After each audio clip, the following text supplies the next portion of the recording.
Julia, I feel like you're the one being antagonistic. Now you. No, I'm not.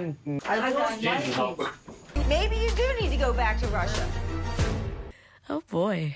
And I love dressing up, feeling classy, Jameer, and I feel like there's nothing wrong with my outfit choice. Snatch, crackle, and pop. Oh yeah.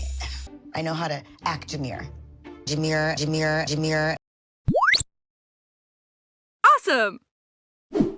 We are on episode 8 of Happily Ever After season 9. And we also have some big news about one of the couples from this season. Someone is pregnant. And it's not Elizabeth and Andre. Even though I feel like they're in the perfect spot for a Band-Aid baby, because people on this show love those. At this point, Andre is back in Florida. Elizabeth rushed out of Moldova with Chuck and her 2 kids after learning that Andre lost their $75,000 investment. And now Andre is back with flowers that will fix everything. I'm glad it's not a Band-Aid baby.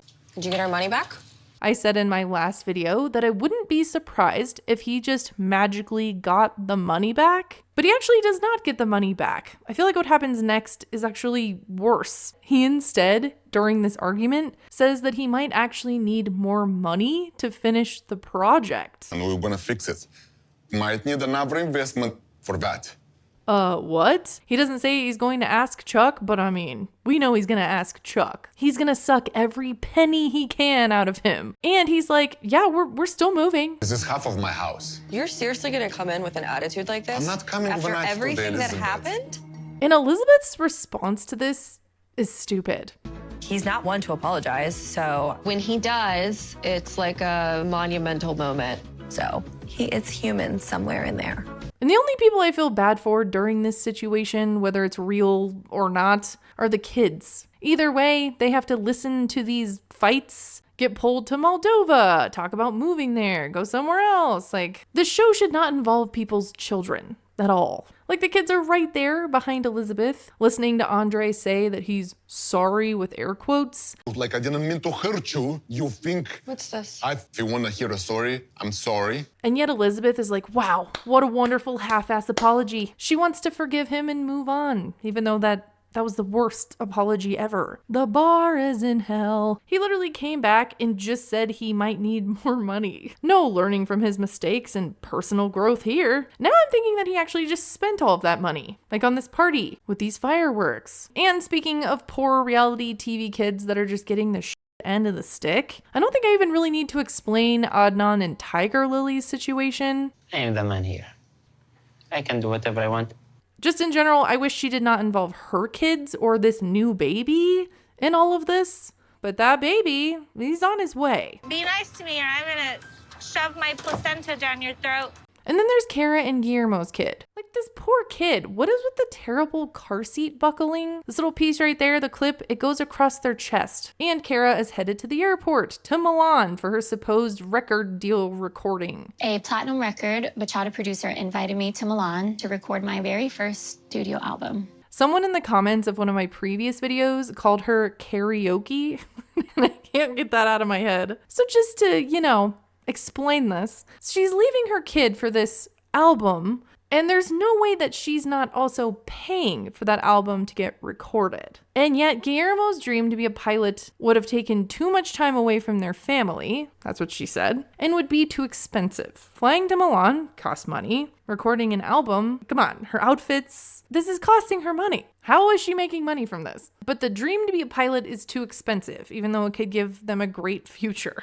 Okay, Kara. She vents that this is supposed to be an exciting time. But, she has to deal with real life, like her marriage. Oh, so inconvenient when she comes back. I also think it's really interesting in this scene when her mom says in the car that maybe they're just too different to make it work. And you decide to go that route, I wouldn't wait on contacting a lawyer. Yet, when Guillermo tells his mom what's going on, there seems to be a lot more care behind her concern. Busca salvar el matrimonio. And Guillermo's mom is like, how can you fix this? Can you take her out on a date? Part of this, I'm guessing, is that Guillermo's mom doesn't know details of what's going on with them, but Kara's mom makes it sound like they're done, like it's over. And on the next episode, I think we see him try the date idea, but it doesn't seem to go very well. Have you somebody else since we were married? Because Kara then accuses Guillermo of cheating.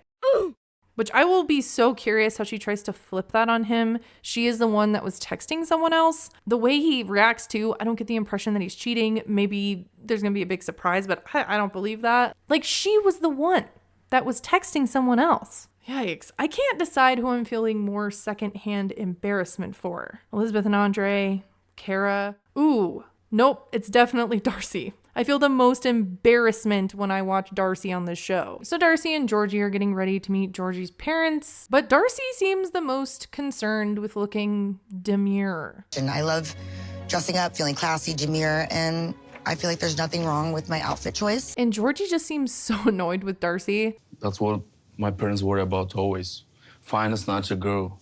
And I can't blame him at this point. She is just so over the top. Snatch, crackle, and pop, oh yeah. And then after all of that, her button breaks anyways.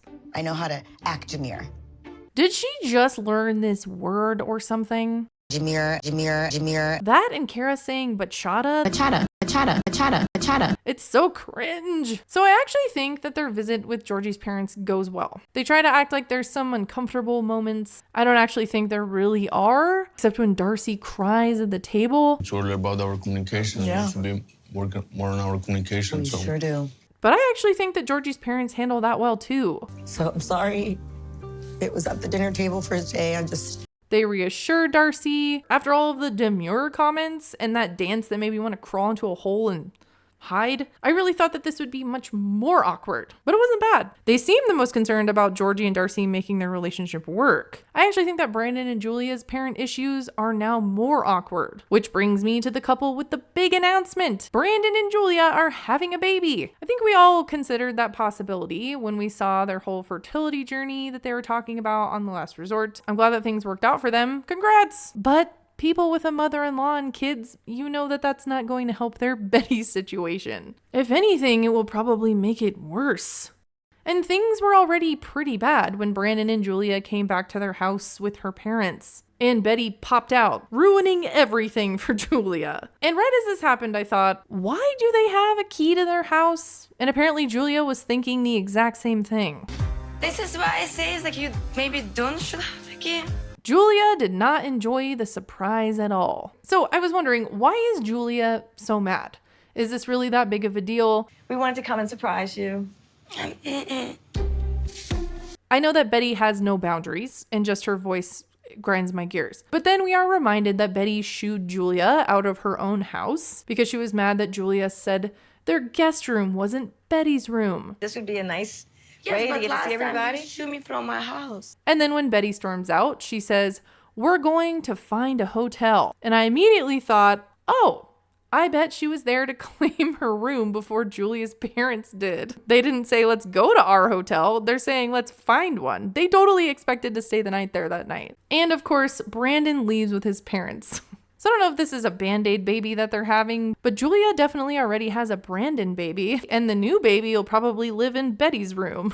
And if you're like, oh, Brandon's not that bad. On the next episode, this is him crying on the floor. What did you do? Yeah, Brandon baby. So let's talk about Brandon and Julia's pregnancy announcement. Not going to lie, with this picture, I was confused by who Julia was for a second. And I didn't know what was coming out of Brandon's neck. That's her hand, not like Betty hiding behind him. I like this one where they're wearing all white. The beach one's okay. I don't know why it's always like a woman in a beautiful gown and then the guy's just like wearing sneakers and shorts. So I was actually trying to look around on their posts about their pregnancy to see what Betty posted. And surprise, so this is the day it was announced that I'm recording this audio. As of right now, I don't see her posting anything. If you look at her Instagram, she actually hasn't posted anything for almost a year. And people went on her most recent post from almost a year ago and commented for her to back off. I'm actually shocked that her comments are on. I feel like they hid her login from her during filming, like that's a part of their contract. Like she's not even allowed to have the Instagram app while they're filming. No social media for Betty. I really hope that Brandon and Julia keep their kid off the show. These poor kids on the show. Not Brandon, the other kids. Make sure to follow me on Instagram if you haven't already. And also, this is my QR code to my Snapchat. Make sure to follow my public profile. I will be posting often on there. Anyways, thanks for watching. Bye!